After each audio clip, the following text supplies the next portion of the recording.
What's good? What's good, everybody? Welcome back to another episode of the Urban Platform Speaks. Make sure to like and subscribe as you come into the channel and check out the content. And with that being said, I want to speak on some recent comments that have come out about Bradley Beal, right? And it's been said that Bradley Beal was highly offended when their coach Mike Budenholzer asked him to be more like Drew Holiday. Bradley Beal was offended with that, and so now I don't think that I think that because of the way the team was constructed, I think what Mike Budenholzer was saying that he wanted Bradley Beal to play a specific role on that team because of how they were constructed. They did. He wanted Bradley Beal to be more of a facilitator like Drew Holiday, and so now people said that Bradley Beal was highly offended and told him that it was an insult to compare him to another player, and so he was highly offended. And I just think that that reaction from uh from Bradley Beal just really shows that Bradley Beal was not committed to winning, you know. And when you're not committed to winning,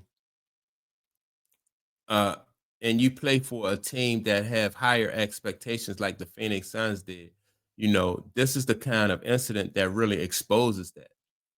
For all the years that Bradley Beal has played with the Washington Wizards, he was the man on the Washington Wizards team. Um, and so he could basically do everything he wanted, like far as score points and his defense when he was with the Wizards was it was average, but he never really could elevate the Wizards, but he got credit because he was the best player on the team. So he got credit for being the best player on their team, and able to put up his numbers every night.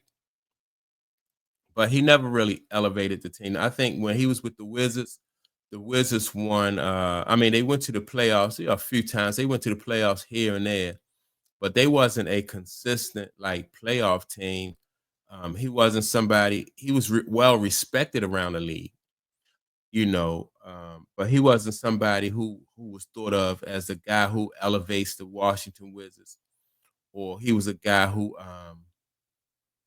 got them to the playoffs and made them better. He even when he was having good years, it was almost to the point of people looked at his situation in Washington, whereas they was like, well, we don't Bradley Beal don't have enough help.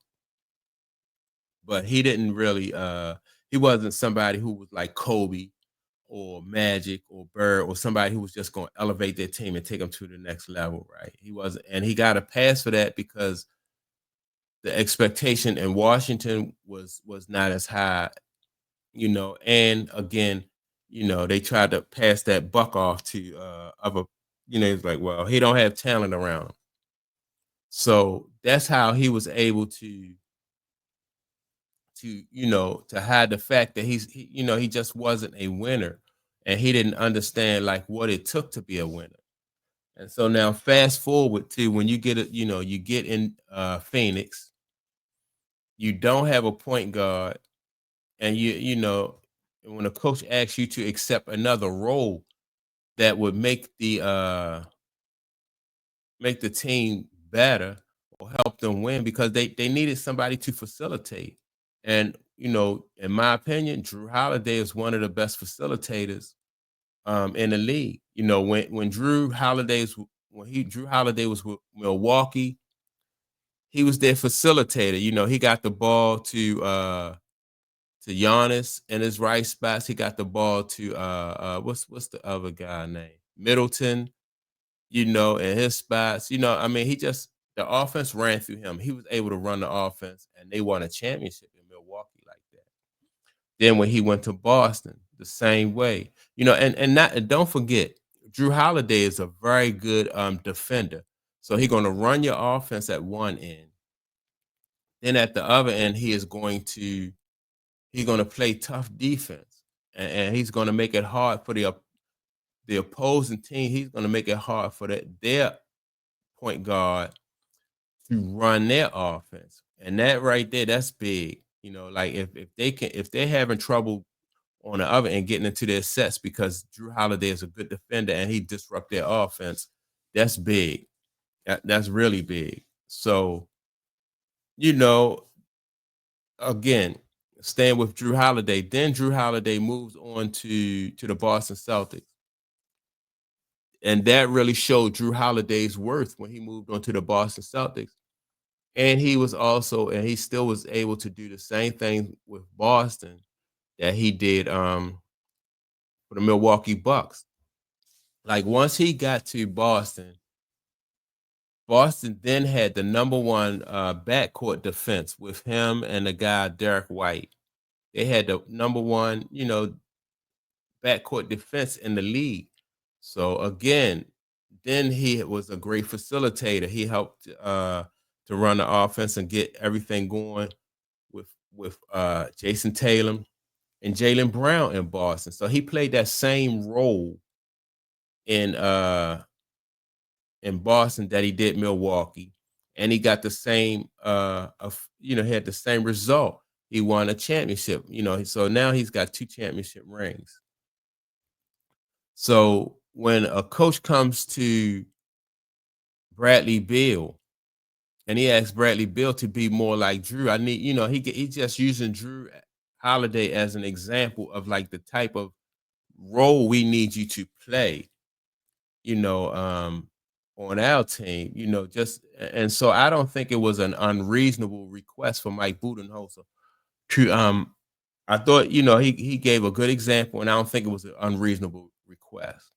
But I do think that the answer and the response from Bradley Beal just showed that, he wasn't willing to raise his game,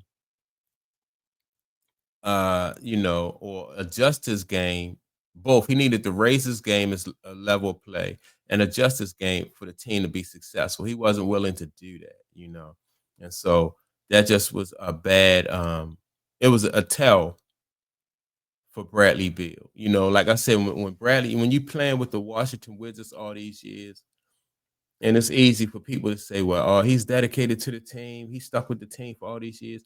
But it's a different like when you put somewhere and you expect it to win, and then you have all that talent around you and you can't win because you are not willing to accept a different role, which I thought, in my opinion, to be,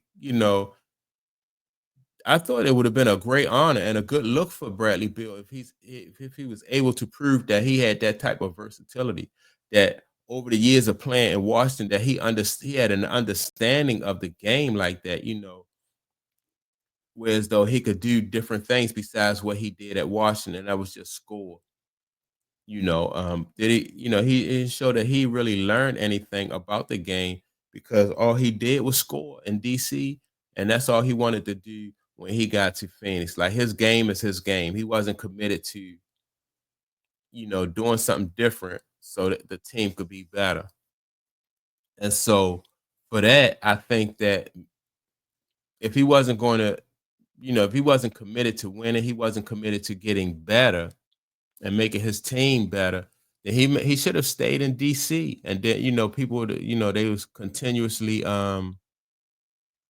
said, well, they just would have gave him that title of not having help around him. He was the man, he was the man in DC. They could just never put enough help around him. And then he would have been able to hide the fact that he wasn't committed to winning and getting better. Although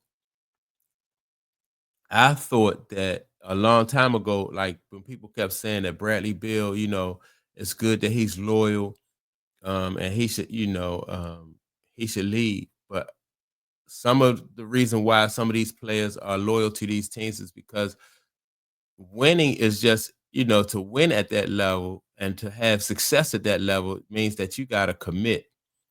And it's just a whole different level of commitment.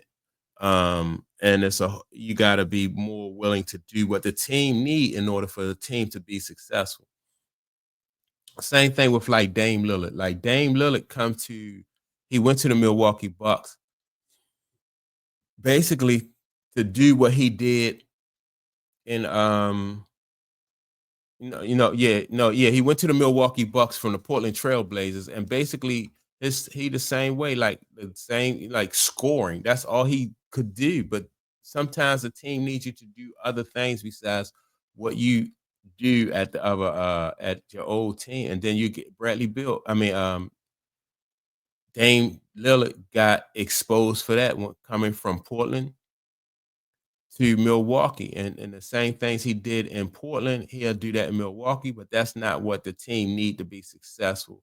And so these guys who, I think both of those guys probably should have stayed, you know, with their team for as long as they could, if they wasn't willing to change and do what it takes to win, on another team, you know. And so, yeah, I just thought that those statements made by Bradley Beal just exposed that fact that he just wasn't committed to winning. He didn't want to do, what the team needed. He just wanted to bring what he's used to bringing to the table. And I didn't see, like, since Bradley Beal has got to the Phoenix, I just didn't see him elevate his game at all. And so, that just exposes him. It just proves that he wasn't committed to winning. But that's my take on it. Make sure to like and subscribe. And also don't forget to leave a comment. And with that being said, I'll check you all out in the next video. Peace.